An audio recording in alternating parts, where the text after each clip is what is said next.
নমস্কার, কেমন আছেন সবাই? নিশ্চয়ই খুব ভালো আছেন। বাসন্তী রান্নাঘরে সব্বাইকে স্বাগত। আজকে আপনাদের সামনে তুলে ধরেছি এমন একটা রেসিপি যেটা আপনার বাড়ির বাচ্চাও সে কিন্তু অনায়াসে বানিয়ে নিতে পারবে। এটা যেরকম সুস্বাদু সেরকম হেলদিও বটে। আর এটা বানানোটাও ভীষণ সহজ।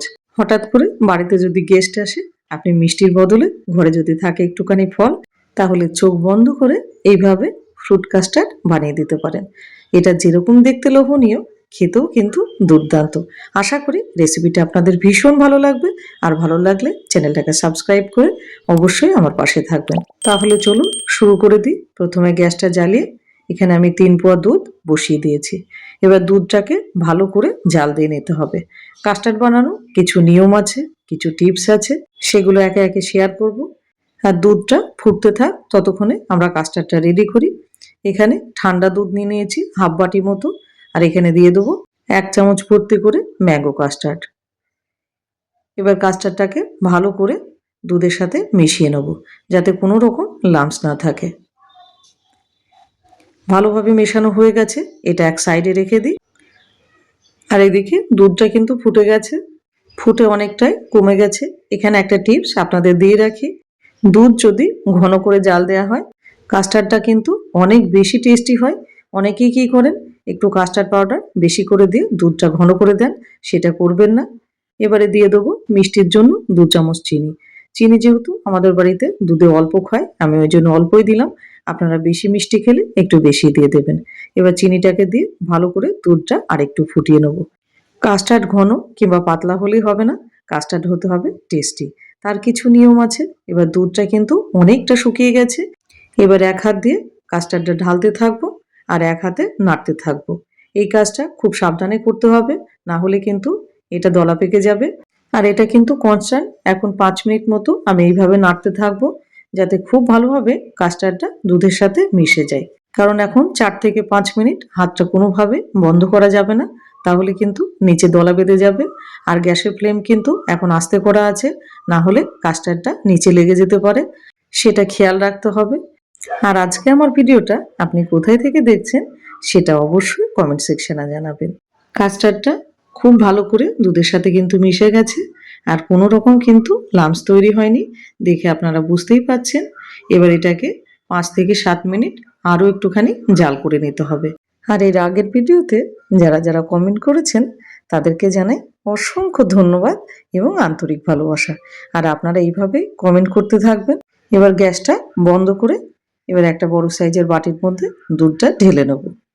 এবার এখানে একটু টিপস আপনাদের দিয়ে রাখি, যখন গরম অবস্থায় কাস্টার্ডটা ঢালবেন, তখন কিন্তু 5 থেকে 7 মিনিট আপনাকে কনস্ট্যান্ট এটা নাড়তে থাকতে হবে, যাতে কোনোভাবে উপরে লেয়ার না পড়ে যায়। লেয়ারটা পড়ে গেলে কিন্তু তখন আর এই কাস্টার্ডটা খেতে ভালো লাগবে না। এই কাজটা কিন্তু যত্ন সহকারে আপনাকে করতে হবে। কেন অনেকেই আছেন যেটা গরম অবস্থায় কাস্টার্ডটাকে এমনিই ছেড়ে দেন, আর তারপরে কাস্টার্ডের উপরে একটা লেয়ার পড়ে যায়, যেটা মুখে পড়লে একদম বাজে লাগে খেতে। এবার এটা ঠান্ডা করে নিতে হবে। এবার ঠান্ডা হয়ে গেলে তারপরে এটা কিন্তু আমি ফ্রিজে মোটামুটি 2 থেকে 3 ঘন্টার জন্য ঠান্ডা করতে দেবো। আর কাস্টার্ড সবসময় ঠান্ডা ঠান্ডাই বেশি ভালো লাগে। এবার এটা ঠান্ডা করতে দেবো। ফিরে আসছে আপনাদের সামনে 3 ঘন্টা পর। 3 ঘন্টা পরে ফিরে আসলাম। এটা কিন্তু একেবারে পুরোপুরি ঠান্ডা হয়ে গেছে। আর একটা চামচের সাহায্যে আপনাদের নেড়ে দেখাচ্ছি, কোনোভাবে কিন্তু উপরে সর বসেনি, একদম স্মুথ কাস্টার্ডটা দারুণভাবে রেডি হয়েছে। কাস্টার্ড ভালোভাবে রেডি হলে খেতেও কিন্তু ততটাই সুস্বাদু হবে। এবারে বাকি কাজগুলো সেরে নিই। এবারে কি কি ফল দেব সেটা একবার দেখিয়ে দিচ্ছি। এখানে নিয়ে নিয়েছি একটা বেদানা, আর নিয়েছি একটা আপেল, একটা কলা, কিছু সবুজ আঙুর, আর কিছু কালো আঙুর। আপনি এর চাইতে বেশি ফল দিতে পারেন কিংবা কম ফলও দিতে পারেন। এবার এটাকে পরিষ্কার করে ধুয়ে নেব। 3 থেকে 4 বার ভালো করে ধুয়ে নিলাম।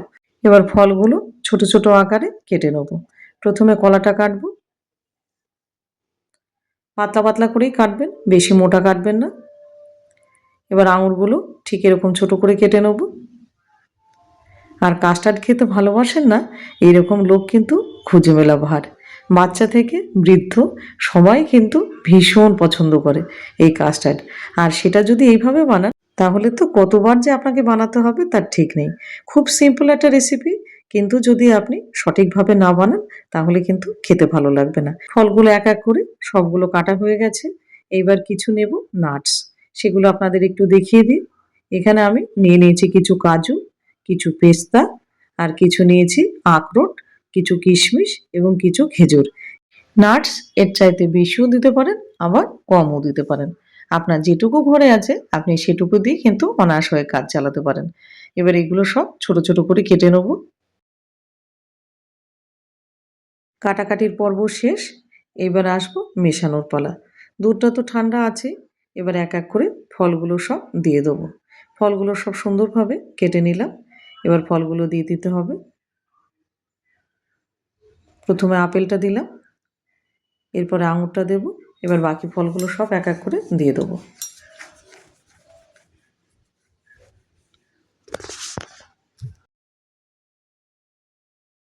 ফলগুলো দেয়া হয়ে গেলে এবার নাটসগুলো দিয়ে দেবো।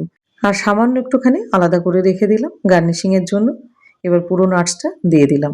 এটা শুধু কিন্তু টেস্টি নয়, এটা কিন্তু শরীরের জন্য ভীষণ ভালো। আর এখন চলছে পবিত্র রমজান মাস। সবাইকে জানাই আন্তরিক ভালোবাসা এবং শুভেচ্ছা। আর রোজা শেষে আপনারা কিন্তু এইভাবে কাস্টার্ড খেতেই পারেন। এটা যেরকম শরীরের জন্য ভালো, আর খেতেও কিন্তু খুব সুস্বাদু।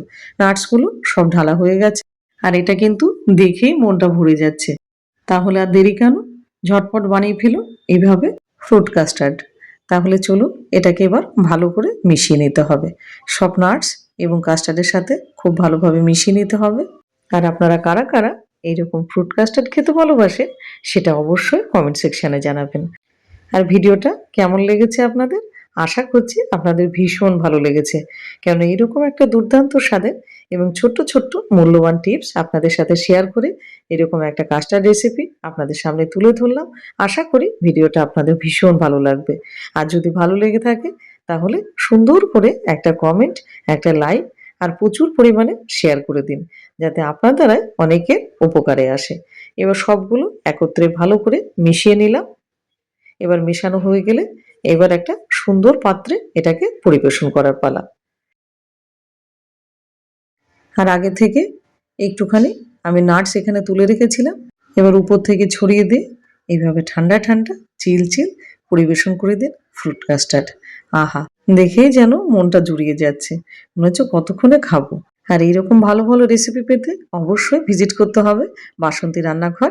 তাহলে আজ আসি। ভালো থাকবেন, সুস্থ থাকবেন, আবার দেখা হবে।